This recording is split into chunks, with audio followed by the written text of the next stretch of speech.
رمضان تجلى وابتسم طوبى للعبد إذا تنما.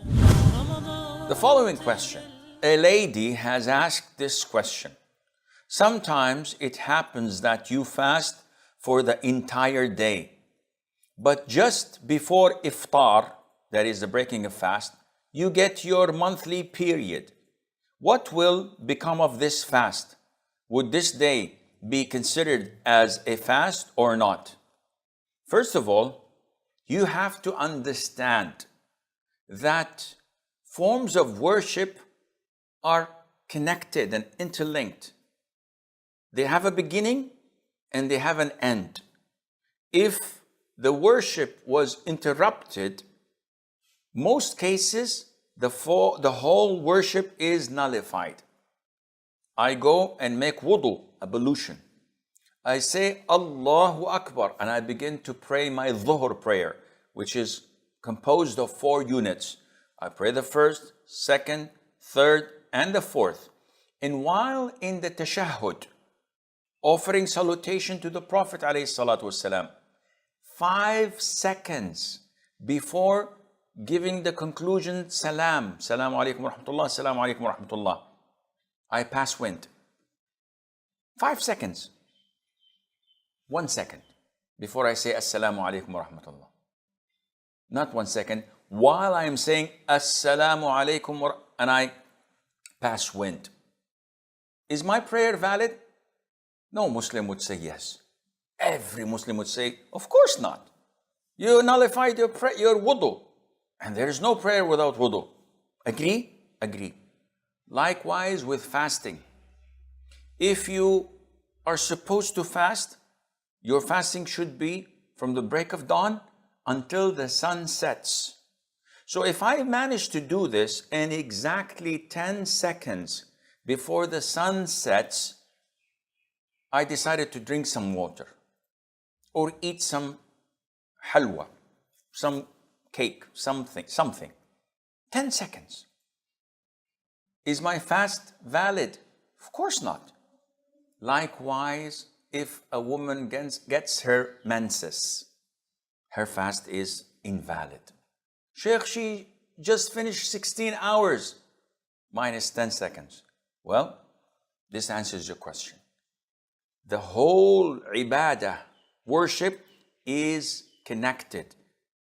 Any breach, any breakage in the beginning or at the end would render it void, and this would not do. Do you want us to reverse it? Please, Sheikh. I'll give you another explanation. A woman who is in her menses, 10 seconds. Sheikh, what's with the 10 seconds thing? 5 seconds. Come on, you know what I mean. Seconds before the break of dawn, she checks and she sees her purity. And a woman in her menses, purity is well known, either by seeing total dryness, no colors, or by seeing the white thread-like discharge, no colors. This means that she's pure, she's over. 10, 5, 1 second before adhan. She saw this and the adhan was given. And she had the intention to fast if she were pure. Is her fast valid or not? You tell me. The answer is yes, it is valid. How, Sheikh? She did not perform ghusl. Ghusl has nothing to do with fasting. Ghusl has to do with praying. Ghusl has to do with intimacy with the spouse. But it has no impact on her fasting. Therefore, if a person had intimacy with his wife, he's in the state of major ritual impurity known as janaba. And he goes to bed and he wakes up half an hour after the adhan of Fajr in the state of sexual impurity. Is his fast valid? The answer is definitely yes. Sheikh, he's in the state of major ritual impurity. Yes, Mother Aisha, may Allah be pleased with her, tells us that she and the Prophet ﷺ used to wake up after the adhan of Fajr in the state of sexual impurity and continue to fast. So now you get the balanced thing.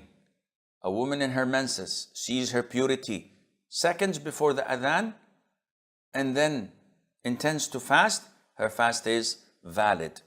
She gets her menses seconds before the sunset, her fast is void.